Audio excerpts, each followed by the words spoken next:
You ask Tiger to solve. This deals with linear equations with one unknown. The final result is y equals 12. Let's solve it step by step. Simplify the expression. Expand the parentheses. Simplify the arithmetic. Group all constants on the right side of the equation. Add 32 to both sides. Simplify the arithmetic.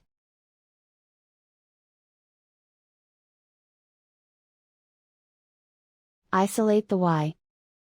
Divide both sides by 4. Simplify the fraction. Find the greatest common factor of the numerator and denominator. Factor out and cancel the greatest common factor.